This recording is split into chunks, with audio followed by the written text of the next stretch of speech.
Allah meminta Anda sholat, sebetulnya ingin memberikan Anda surga, bukan ingin memberikan beban kepada Anda. Jadi kalau ada orang tadi yang angkat tangan, surga, surga, surga, angkat tangannya. Begitu mendengar azan, itu gembiranya luar biasa. Bahkan ada orang yang belum dipanggil, sudah menyiapkan waktu-waktu sholat. Karena dia tahu itu panggilan surga. Di akhirat, cuma ada dua pilihan. Tahan baik-baik, tahan, sebentar. Kita belum sampai ke intinya nih. Ya. Di akhirat tempat itu cuma dua. Yang satu persinggahan. Ada tempat singgah di sini, dipilihnya dua. Kalau bukan surga, jannah, maka neraka. Awas nih, ini abadi nih. Jadi kalau masuk sini selamanya neraka. Kecuali ada yang dikehendaki Allah nanti. Lihat sini.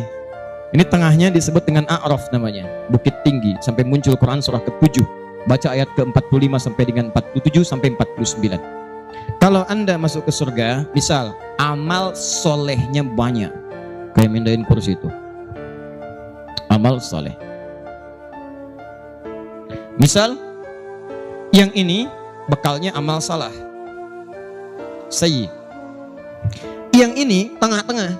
Di kalau Anda misal, mohon maaf, amal solehnya 50,009% atau bahkan 50,0001% lebih banyak amal solehnya, masuk surga Anda. Tapi kalau Anda misalnya amal salahnya lebih banyak, waliyadzubillah, amal salah lebih banyak, 50,0001%, masuk neraka. Cuci dulu, selesaikan, baru pindah. Demikian di hadis Al-Bukhari, kalau ada iman dalam dirinya. Tapi kalau terjadi 50 amal saleh, 50 amal salah, berimbang ini, maka tinggal di A'raf untuk sementara. Bukit tinggi terletak antara surga dengan neraka. Begitu dihadapkan ke surga, ya Allah, pengen segera masuk, ya Allah, nikmatnya luar biasa, ya Allah. Begitu mendengar teriakan ahli neraka, bergetar jiwanya. Gak berani ngelirik, jadi ngelirik aja gak berani, itu biasa itu. Kayak Anda pulang dari sini misalnya, mohon maaf ya, Anda pulang malam-malam nih, jam 2, begitu pulang, ada teriakan tiba-tiba, terdengar dari pohon. Nah, pertanyaan saya, berani ngelihat nggak?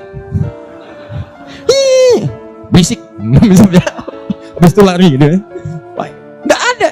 Di dunia aja mendengar teriakan begitu, Anda nggak berani lihat, apalagi yang di akhirat. Dikata Allah di surat Al-A'raf itu, wah, nggak berani ngelihat, takut, dia takut sampai memohon rahmat Allah.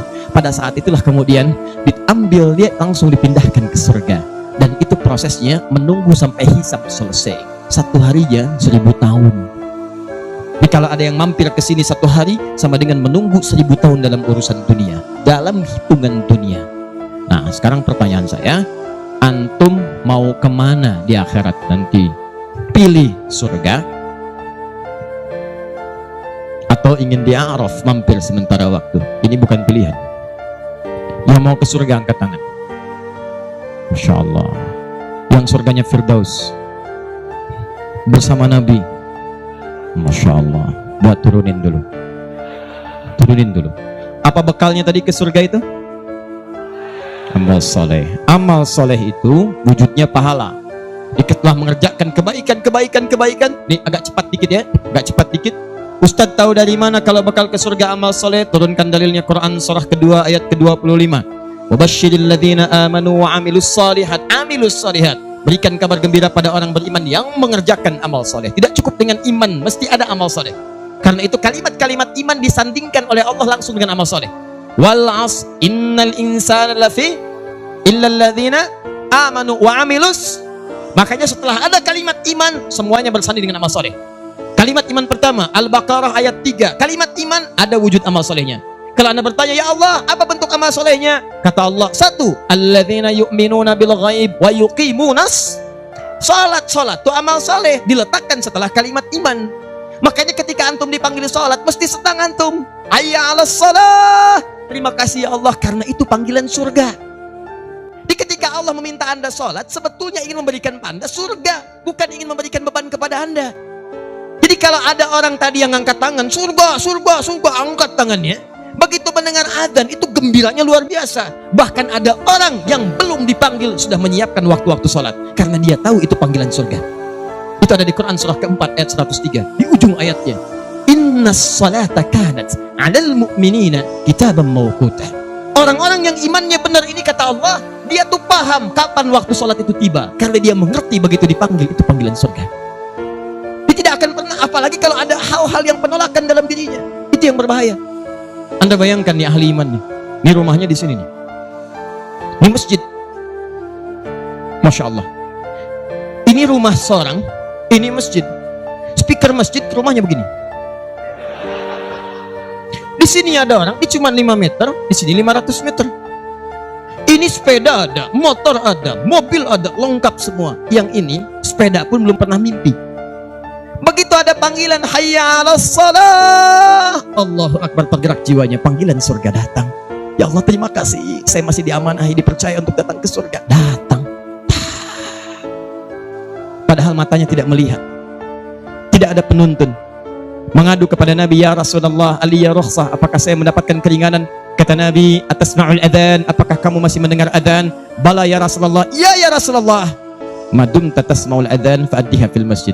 Selama kamu masih mendengar adhan, berusaha tunaikan di masjid. Maka beliau kemudian bergegas, Masya Allah, sebelum subuh tiba.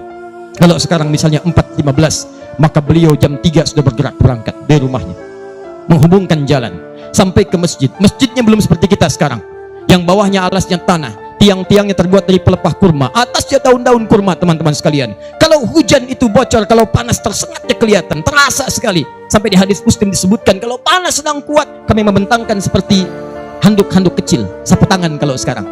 Terasa panasnya, tapi tidak menghentikan langkahnya untuk ke masjid. Bahkan sejak saat itu, beliaulah sosok yang tidak melihat ini. Itulah yang adzan di masjid Nabi SAW.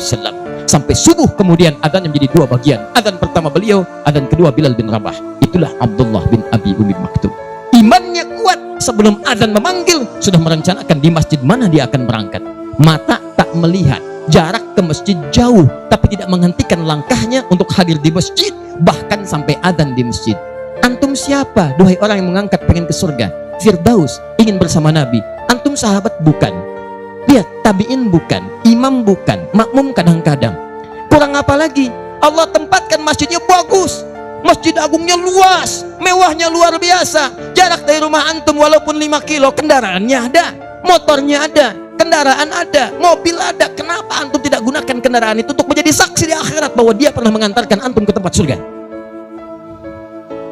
Kalau Allah sudah sediakan masjid yang bagus, ada AC-nya, ada kipasnya, belum menyentuh Anda untuk datang ke surga, dengan cara apa lagi Allah masukkan Anda ke surga? Cara berpikirnya begitu. Jadi kalau Anda berpikir panggilan sholat itu surga, maka kita akan respon dengan cepat. Cuman kalau Anda pikirkan itu sebagai beban ibadah, beban, capek. Kayak gini, udah dekat jarak 5 meter, Allahu Akbar, Allahu Akbar. Udah tahu. Cilin volumenya.